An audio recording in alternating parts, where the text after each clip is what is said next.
this mission successful today. So yeah, great definitely job. happy to have you here, Mick. Thank you so much. You added so much expertise and insight to the commentary today. So thank you so much. I hope to have you back here in the booth soon for another exciting launch, I'm sure. But for now, we'll send it back to Daryl and Alec. All right, thank you, Megan, and thank you, Misty Mick. I think I saw a tear. He was getting a little emotional there. But no, in all seriousness, that was an incredible shot from the second stage of the SpaceX Falcon Heavy rocket, seeing that satellite, which was sort of blocking Earth, and then do a reveal as it goes off into space. Yeah. Unbelievable. Well, today's mission was managed by NASA's Launch Services Program, and the team considers spacecraft separation mission success. We have now with us Tim Dunn, NASA Launch Director for the day, and great day for LSP, wasn't it, Tim? Terrific day, Daryl. I love being here with you. Alec, it's good to meet you. Good to be here. Thanks. But I do wish I was with the team right now because as you experience the excitement of what we just saw with Spacecraft SEP, to be with the team, either over at Hangar AE or at the SpaceX facility, there's just something incredible with the energy in the room of that final mission success that we're put goes you exactly where it needs to be. And you've had that experience many, many times over your years with LSP at the end of a mission, so it must be certainly special.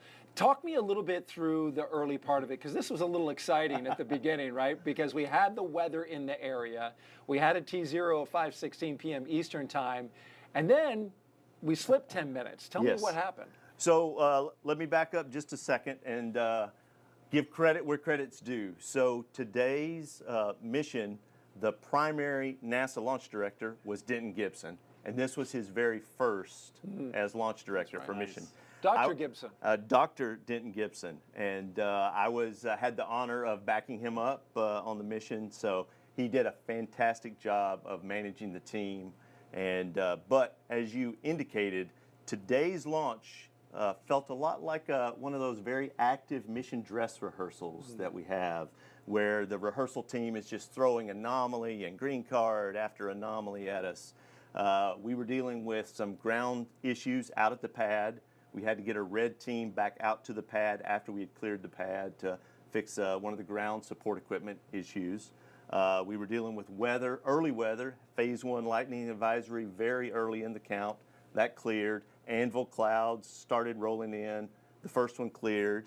And we had a little bit of a launch vehicle discussion that we resolved quickly.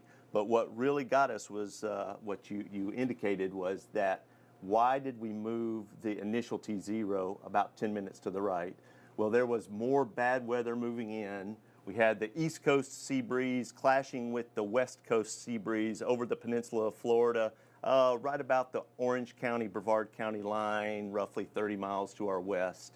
And that was stirring up some really intense weather over there that we were then getting the residual anvil clouds that detach and drift over the pad.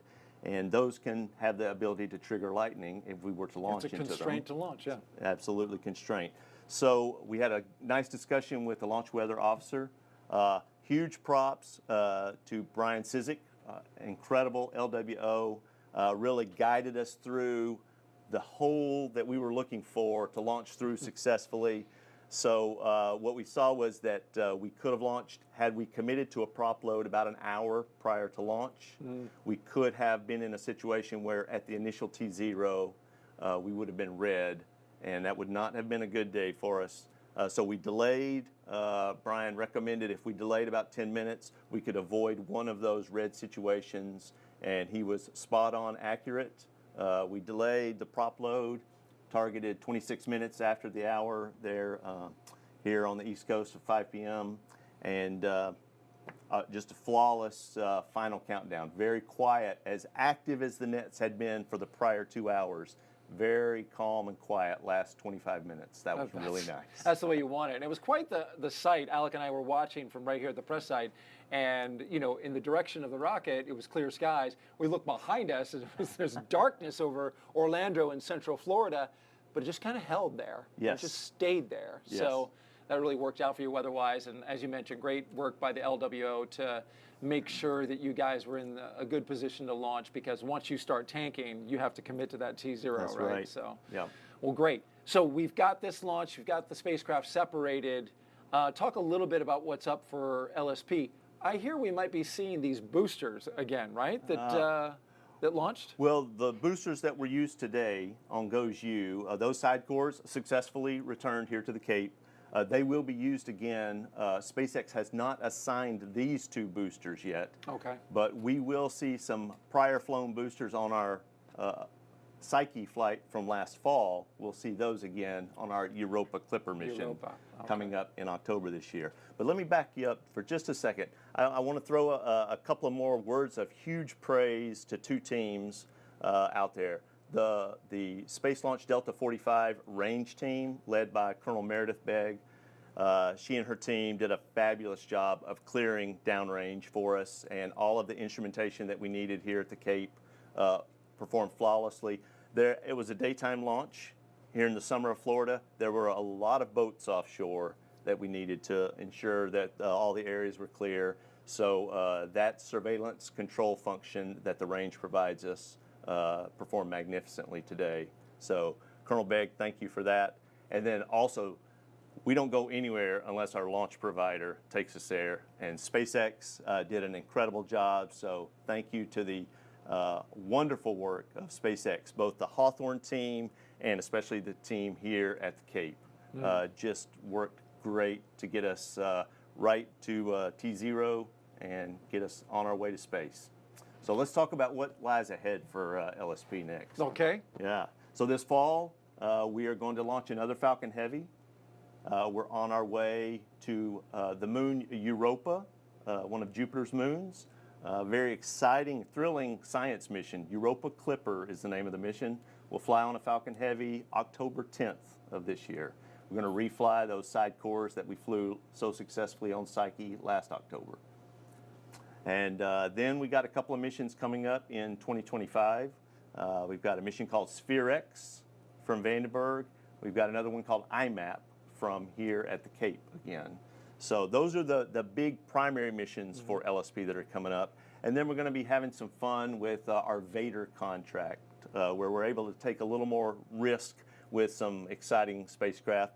We're going to send some spacecraft to Mars later this year on the first flight of the New Glenn rocket from Blue Origin. Right, So and a lot of people looking forward to that mission's to that called Escapade. So Yeah. very exciting mission there. And then we've got a couple of missions. One's called Thesis 2 and one's called Tracers, and we'll get those off in 2025. Also Vader missions. That Blue Origin rocket, I mean, it's built right down the road, and I think that probably be the first time, right, that we have that kind of setup where they roll the rocket from where it was built right out and launch one of these LSP missions. Yeah, there may be some launch historians out there that can correct us, but in my understanding, You've been there a long time. The first time I can ever imagine hardware being built right here in Brevard County and launched here as well. So that's exciting for us. And a lot of excitement about Europa Clipper. We're going to an icy moon. It's generating a lot of buzz. Yes. So we're looking forward to that. And you mentioned, I mean, the side cores that we launched today, you guys, I've been around LSP for a while now. You do like to come back to those boosters that you've run, through the ringer and understand, very closely. Yes. So you might be seeing them again. We might see these. SpaceX hasn't made all of the future assignments with these, but we do have some other heavy missions coming up beyond Europa Clipper, Roman Space Telescope in a couple of years. So that one will be exciting. So we could see these boosters again. Yeah, you like to see those boosters come back. Well, appreciate it. Tim Dunn, Launch Services Program, thank you for coming and joining us. And really quick before we sign off, there's still a lot more to do. NOAA has to commission this satellite. It's off. It's separated from its spacecraft, but there's some things it's got to do. Like, it's got to get just solar tonight, arrays solar array deploy, power positive. We should hear about that really in the next 30 minutes. So. Yes. So if you want to make sure that you stay tuned to the blogs, we'll have all the updates about how the GOES-U spacecraft is doing as it moves towards getting commissioned and then becoming that GOES East satellite. So that'll do it for us here at the Kennedy Space Center for this live coverage of NOAA's GOES-U. Big thank you to everyone who participated and partner. I really appreciate you being here. What a day. Yeah, Thank you, man. Well done, and congratulations to you and the NOAA team. You can continue to follow this mission by scanning the QR code that'll pop up right now on the lower right of your screen. That will take you to a website, noaa.gov/goesu, and you can follow all the latest updates there. We leave you now with another look at that spectacular